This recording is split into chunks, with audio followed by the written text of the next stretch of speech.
Good afternoon. NATO foreign ministers will meet over the next 2 days to address key issues.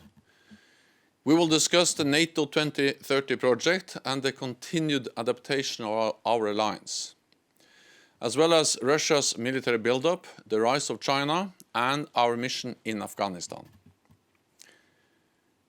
We went into Afghanistan to support the United States after the 9/11 attacks, and to ensure that the country is never again a platform for international terrorists to attack our homelands.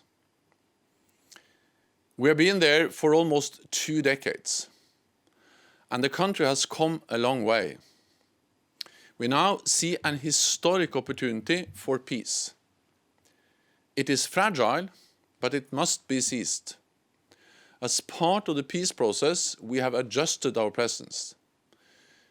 The United States has recently decided to further reduce its troop numbers. But NATO's training mission continues, with over half of the forces from European allies and partner nations. No one wants to stay in Afghanistan longer than necessary. In the months ahead, we will continue to assess our presence based on conditions on the ground. We face a difficult dilemma: whether to leave and risk that Afghanistan becomes once again a safe haven for international terrorists, or stay and risk a longer mission with renewed violence. Whatever path we choose, it is important that we do so together and in a coordinated and deliberate way. Ministers will also address Russia's military buildup around the alliance. Russia is modernizing its nuclear arsenal and fielding new missiles. It is deploying more forces in our neighborhood, from the high north to Syria and Libya. We also see an increased Russian presence as a result of the crisis in Belarus and Nagorno-Karabakh. Some ministers will discuss what more we should do to respond to Russia's growing military activity and to maintain the arms control regime, including limitations on nuclear warheads, as the new START treaty is due to expire next February. We will also be joined by the foreign ministers of Georgia and Ukraine in a separate session to address the security situation in the Black Sea region and our support for these two valued partners. NATO foreign ministers will also assess the global shift in the balance of power with the rise of China. We will be joined by our Asia-Pacific partners, Australia, Japan, New Zealand and South Korea, and also by Finland and Sweden and the European Union High Representative. China is not our adversary. Its rise presents an important opportunity for our economies and trade. We need to engage with China on issues such as arms control and climate change. But there are also important challenges to our security. China is investing massively in new weapons. It is coming closer to us from the Arctic to Africa, and by investing in our infrastructure. China does not share our values. It does not respect fundamental human rights and tries to intimidate other countries. We must address this together, both as NATO allies and as a community of like-minded countries. We should therefore continue to consult closely and cooperate where possible, to bolster the resilience of our societies and to protect the values and norms we share. So as we face new global challenges, we will discuss how we can make our strong alliance even stronger. Earlier this year, I appointed a group of experts to support my work on NATO's continued adaptation, the NATO 2030 project. The group will brief ministers on their findings. The report is one input into NATO 2030. I will continue to consult with civil society, young leaders, parliamentarians, the private sector, and of course with allies. Based on all of this, I will put forward my recommendations to NATO leaders when they meet next year. And with that, I'm ready to take your questions. Thank you, Secretary General. We'll now take the first question from Thomas Gutschke, Frankfurter Allgemeine Zeitung. Yes, good morning. Thank you very much. Secretary General, two questions on Afghanistan. First, could you please clarify the current numbers? Last week you've said to parliamentarians it was less than 11,000, while a week before that you mentioned 12,000 or less than 12,000. So where are we exactly now?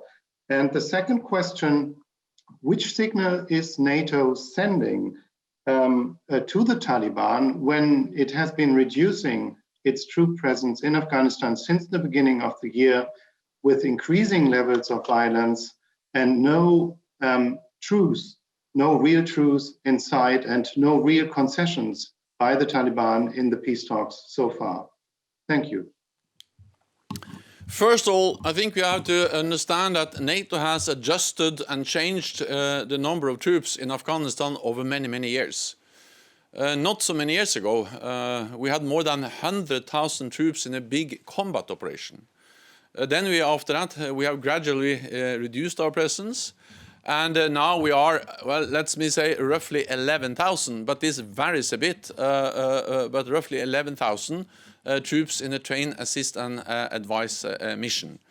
More than half are non-US troops coming from European NATO allies and partner nations. So it has been a gradual reduction, and that has been possible because we have invested so much in training the Afghans. We have enabled the Afghans to protect their own country. And I strongly believe that the best way to stabilize Afghanistan is to train, assist, advise the Afghan security forces so they can be in charge, be responsible for their own country. Not only do we train them, but we also fund them, and allies have committed to provide funding through 2024. Then the main issue is that in the US-Taliban agreement, it is stated that all international troops, also NATO troops, should be out of Afghanistan by the 1st of May. That's the reason why we are now faced with a very clear decision, a very difficult choice to be made, which actually represents a dilemma for all of us.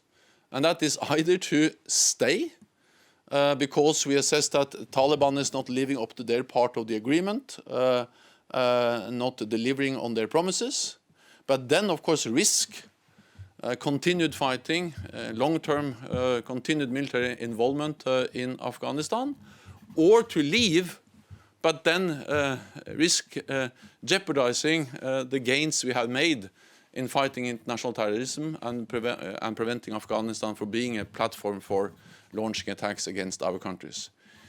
This will be a hard and difficult decision.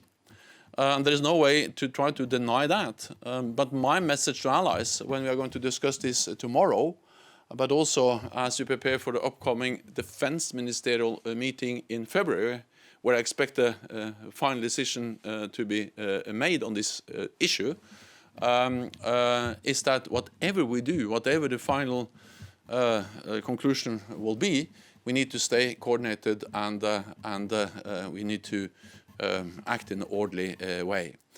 We are extremely grateful for a German commitment to Afghanistan.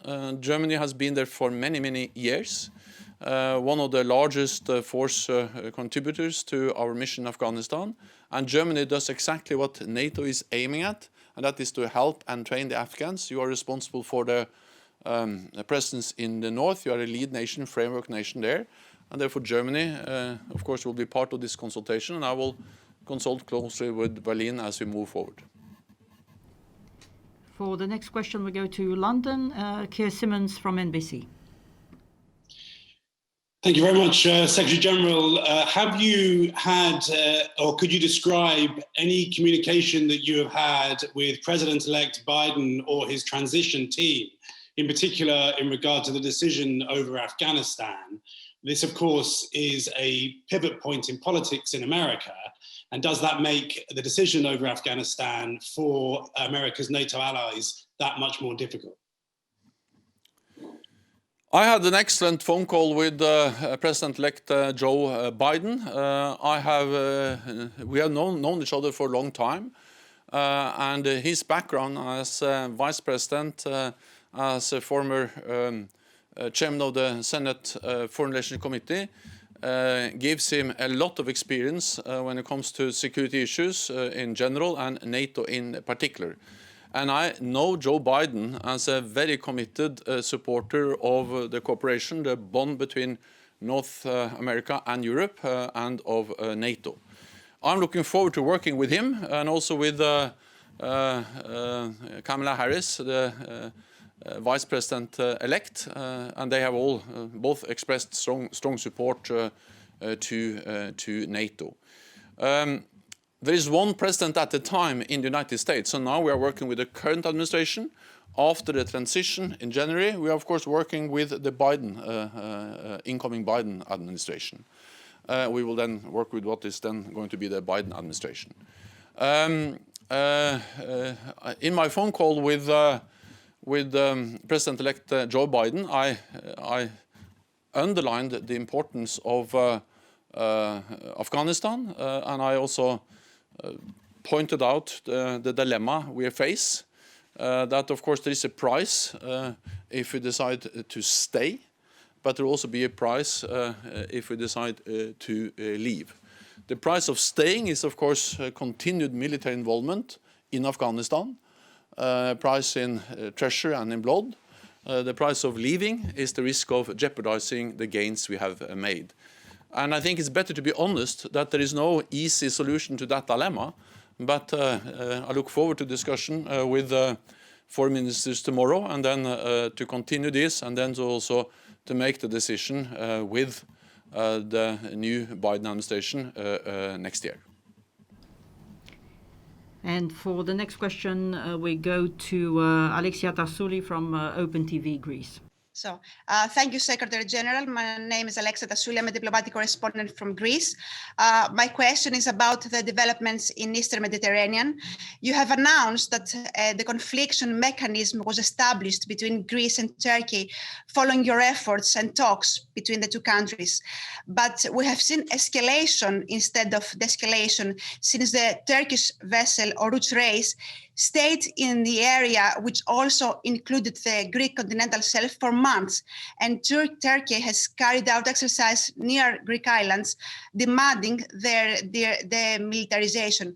So has NATO fulfilled its mediation role on this issue? Are you satisfied? Has the confliction mechanism worked? What more NATO can do?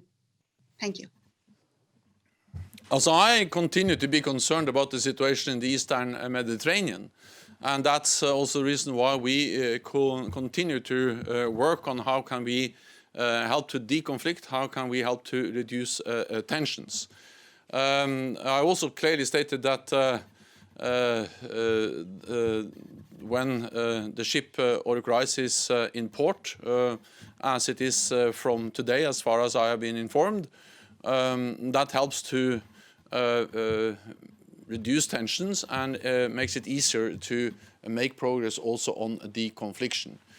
I welcome the fact that through the deconfliction mechanism we have established at NATO with support and of course engagement from the two NATO allies involved, Greece and Turkey, we have been able to put in place communication lines which can help to reduce the risks of incidents and accidents, and if they happen, to prevent them from spiraling out of control.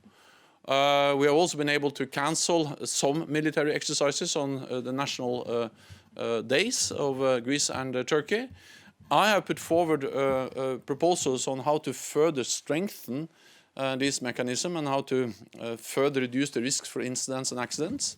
But of course, we have to find ways that is working for both Greece and Turkey.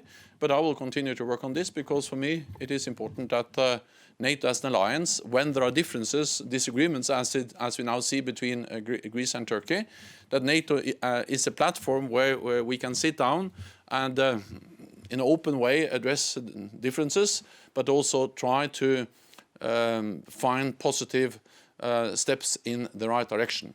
I also hope that military deconfliction at NATO, where we have seen some important steps in the right direction, can help to pave the way to negotiations addressing the underlying main problem.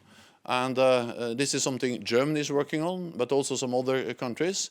And NATO, of course, strongly support those efforts. NATO is not part of those negotiations on the underlying problem. What we have been working on is the military deconfliction. And I'm not saying that all problems are solved. I'm not saying that that everything is fine, but and we are still concerned. But I'm saying that NATO has proven an important platform to deconflict and to prevent incidents and accidents, and that's important because we have seen previously in the 80s and 90s that incidents and accidents in the Aegean Sea between Turkey and Greece actually led to casualties, to fatalities, and we must do whatever we can to prevent that from happening again. Thank you. We can now go to Lorne Cook from Associated Press.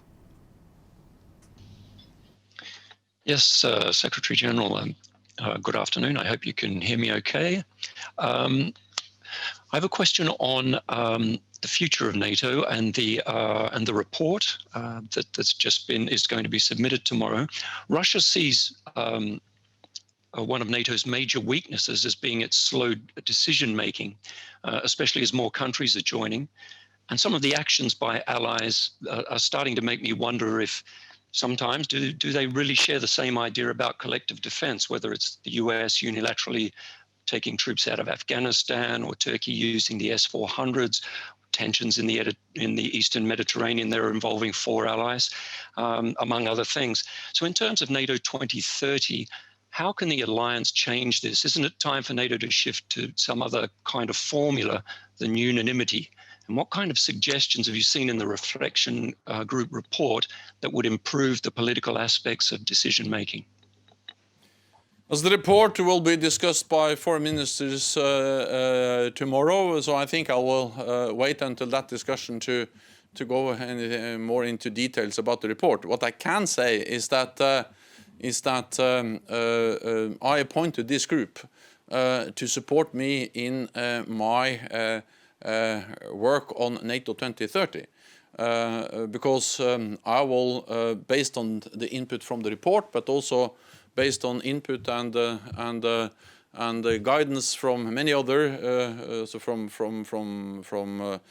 parliamentarians, from academia, from private sector, and also, of course, consulting closely with all 30 allies. I will then develop my proposals for the heads of state and government when they meet next year. And I'm looking forward to that because NATO has proven to be a very agile alliance. We have just over the last years implemented the biggest adaptation of this alliance in a generation. With the deployment of new battle groups in the eastern part of the alliance, stepping up in the fight against the terrorism, increased defense investments, setting up new commands also for cyber. We are setting up a new Atlantic command in Norfolk. So NATO is actually doing a lot, but we need to continue to adapt. And that's the reason why I will then put forward my proposals for heads of state and government when they meet next year. Okay. And for the next question, we can go to Güldener Sonomut from NTV Turkey. Secretary General, thank you very much. I have 2 questions. The first question is regarding the report that you will present tomorrow. It is just the initial report that will pave the way to long discussion, Young Summit, Business Summit, and then Leaders Summit. in 2022? And to that end, what is the main topic which it would be the more important? Is it reforming the internal reform of NATO or the political reform of NATO? And my second question is that since President-elected Biden will come into force, do we envisage a kind of summit or mini-summit physically or virtually in March, April? And is it also the time to review the strategic concept of NATO, which is also almost dating for almost more or less 10 years? It wasn't the proper environment when Trump was president. Do you think that strategic concept should also be deeply reviewed? Thank you very much. So I have stated some weeks ago that I think the time has come to review, to renew, to update the NATO strategic concept, because the security environment which we are facing has fundamentally changed since we decided the current strategic concept back in 2010.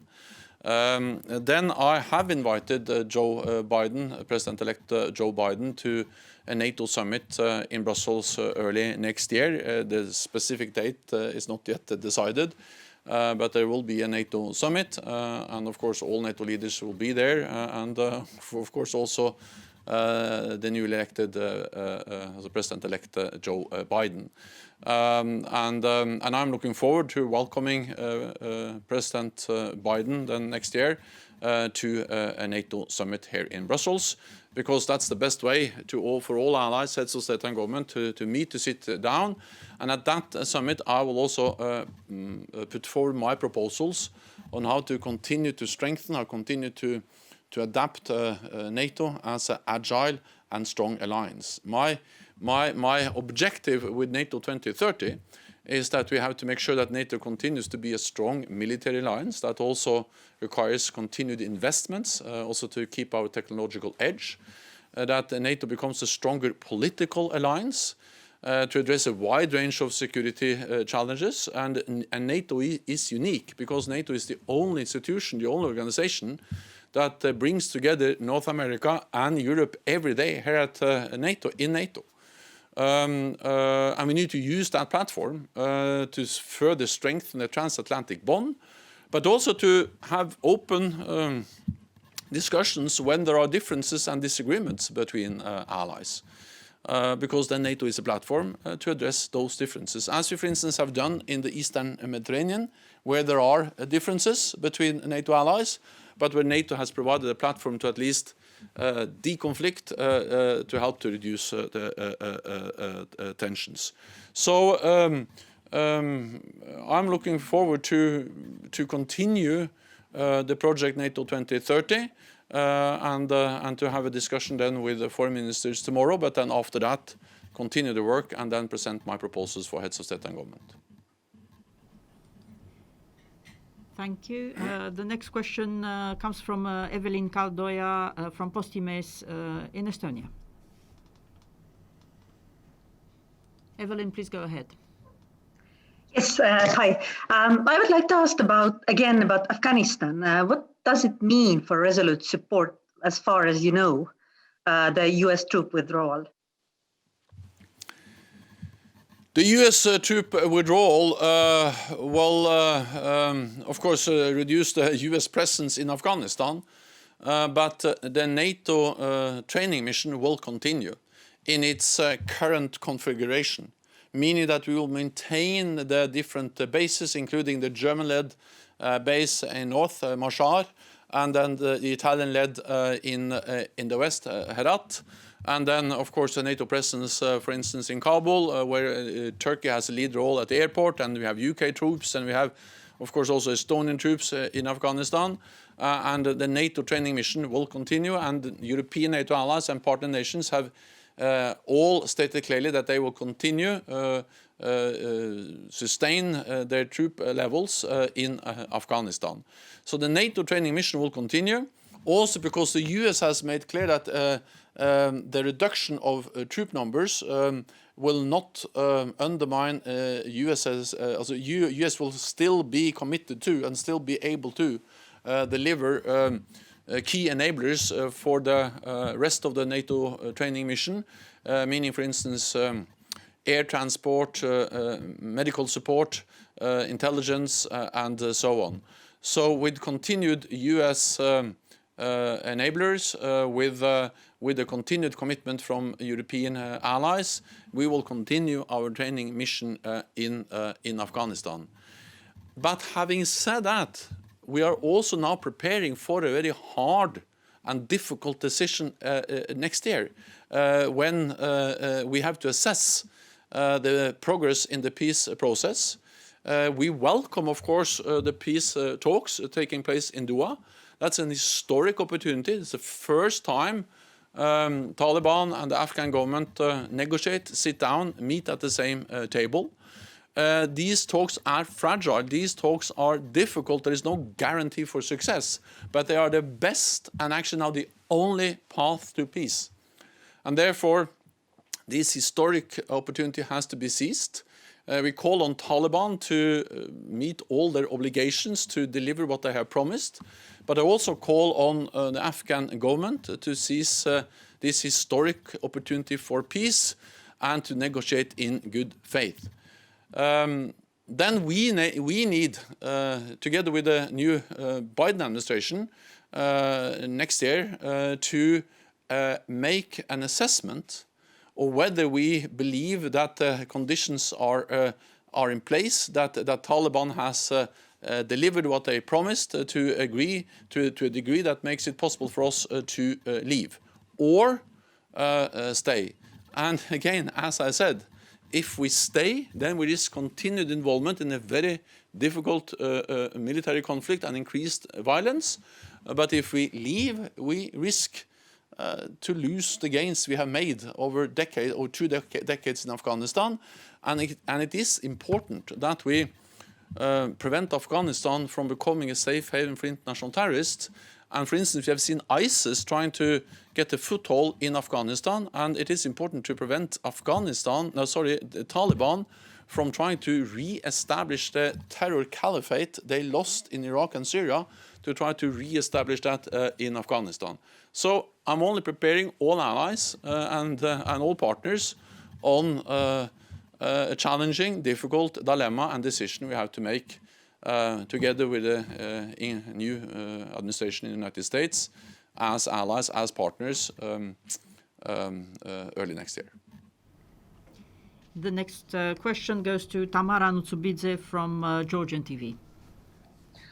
Thank you for this opportunity. As we know, you already met with the members of Reflection Group. They prepared a report which will be released after tomorrow. So can you tell us more details about Georgia in this group, in this report, and which kind of cooperation can we expect 2030?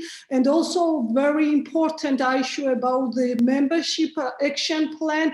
In which stage are Georgia now, and when do you think our country can expect a map? Thanks. One aim of NATO 2030 is to strengthen NATO as a political alliance, and that also means strengthening working with partners, including with a partner like Georgia. Georgia is a highly valued partner, and the partnership between Georgia and NATO makes us all safer, and that's therefore I strongly believe that this partnership is not only good for Georgia but also good for NATO. Not least because Georgia contributes to NATO missions and operations, especially in Afghanistan, where Georgia has contributed forces, troops for many, many years, and a high number of troops. We are working closely with Georgia in the Black Sea region. We provide political support, but also practical support to Georgia. We have stepped up our support by also now doing more in the maritime domain, including with the training of the Coast Guard. We have more sharing of air traffic radar data. and working jointly to address hybrid threats, as well as conducting joint exercises in the Black Sea region. I will not speculate about any dates when it comes to membership, but what I can say is that the decision taken at the Bucharest summit in 2008 still stands.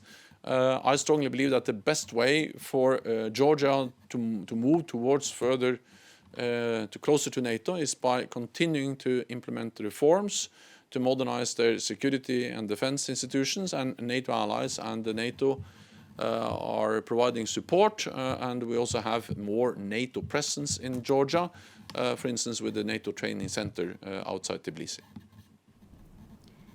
For the next question, we can go to Paris and Jacques-Hubert Rodier from Les Echos. Yes, Jacques-Hubert Rodier from Les Echos. Thank you, Secretary General. I have a question about, do you expect a real improvement in the transatlantic link between the US and the European allies? And I was thinking especially to Germany. Between the American and Germany, we had a very tense period. What do you expect with the next American administration? President-elect Joe Biden is a strong supporter of NATO, and he's not only a strong supporter, but he knows NATO well. And I think that's a good thing for all of us. And I have known him for many years. I met him in my former capacity as Prime Minister of Norway. Then he was Vice President in the United States. And then his experience also as the Chairman of the Foreign Relations Committee in the US Senate also has given him unique insights in the importance of NATO. So I expect that in the coming years we will be able to further strengthen the transatlantic bond. A strong NATO is important for Europe. We are dependent on the security guarantees of the United States, and of course both Canada and the United States being important for European security, with troops, with exercises, with military presence in Europe. That's important for our security. But at the same time, a strong NATO is also important for the United States. Not least when we now see that the global balance of power is shifting with the rise of China. And sometimes when I go to the United States, I hear people being concerned about the size of China, the size of their economy, the size of their defense budget, the advances they are making within different areas of technology. But then my message to the United States is that, well, if they are concerned about the size of China, then it's even more important to keep friends and allies in NATO close, because together NATO allies represent 50% of the world's GDP and the world's military might. So as long as we stand together, we are safe, and that's the strength of this alliance. So I'm looking forward to working with the new administration, and I also know that there is a strong bipartisan support for NATO in the United States. Every time I go and meet people from the Congress, from the Republican and Democratic Party, they all assure me that they are strong supporter of NATO, and therefore I think that's a strength that this has such broad bipartisan support in the United States. And the next question goes to Al Ahmed Hemken from Ruda in Germany. Hello, I'm on the way to next interview. Thank you very much. My question is I would like to know if NATO plans to continue fighting against Daesh, Islamic State in Iraq and Syria next year. What's your strategy and what's the concept from NATO for next year in this area? And can you tell me details what you want to do there? And you know, Iraq is an important country in Middle East. Thank you very much. NATO will continue to fight terrorism, and we will continue to fight ISIS, Daesh, and we will do that in many different ways. Of course, our presence in Afghanistan is about fighting terrorism. We have seen Al-Qaeda, but also seen ISIS operating in Afghanistan. We are now stepping up in Iraq. We have a training mission in Iraq which provides support to the Iraqi security forces, but we are now in the process of stepping up, enhancing our presence in Iraq to provide more support.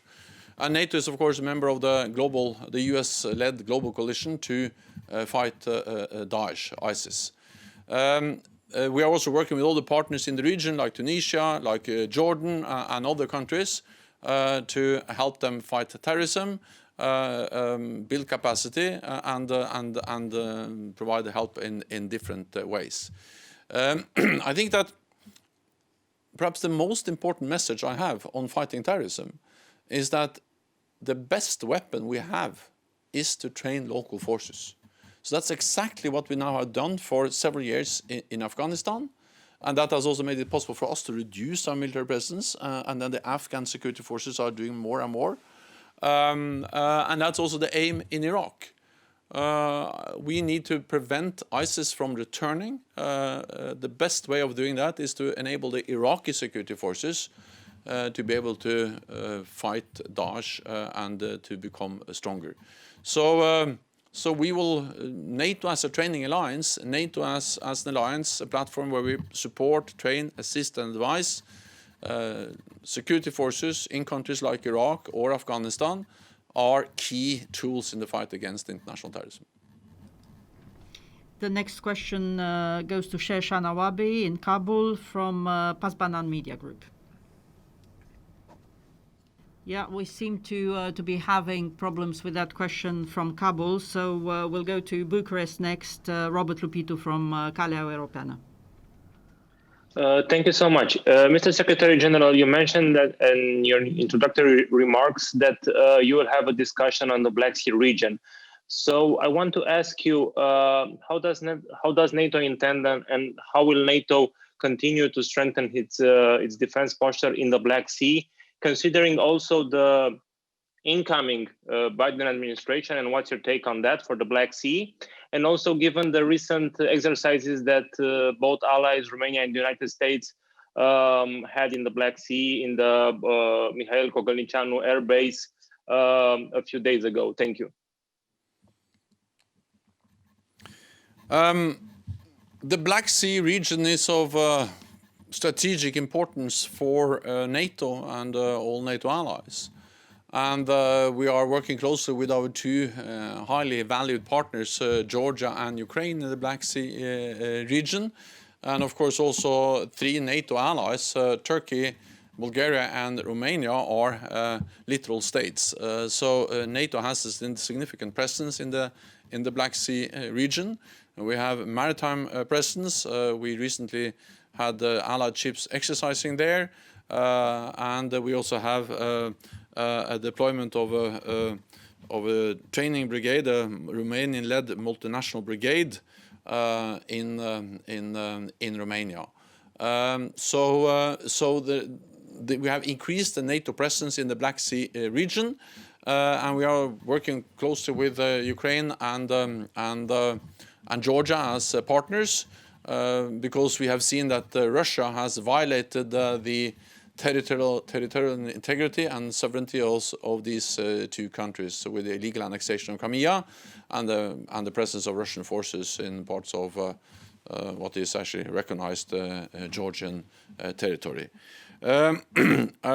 We are stepping up our political support, our practical support, and we see that Russia is increasing their military presence, not least in Crimea, and that's the reason why we need to further strengthen our presence in the region and to also address this with our partners Georgia and Ukraine, as we're going to do on Wednesday when we meet with the foreign ministers from these two partner countries. Thank you very much. And for the final question, I'll actually read the question that Shershan Awabi from the Pasbanan Media Group in Kabul just sent us, because he couldn't establish the video connection. And his question is, what is your reaction, Secretary General, to the levels of Taliban violence in Afghanistan? I condemn the violence, I condemn the attacks, and we have seen over the last months and weeks several attacks. Some are conducted by Taliban, some attacks ISIS claim responsibility for, but what we know is that Taliban is responsible for attacks, and the level of violence is far too high. And therefore, we call on Taliban to reduce the level of violence, to engage in good faith in the peace negotiations in Doha, and to live up to their commitments, which includes also to break all ties with international terrorists, break all ties with Al-Qaeda. So I think we should not underestimate the challenges we face in Afghanistan. We see violence, we see an unpredictable and difficult military and political situation, but at least there are now talks. We welcome those talks, and we expect the Taliban to engage in those talks with good faith. Thank you very much. This concludes this press conference. Secretary General, over to you for any last words you want to say. Thank you so much for joining me on this virtual press conference. I think this worked very well, but I'm looking forward to seeing you in a normal way, hopefully sometime soon, next year. In the meantime, stay safe.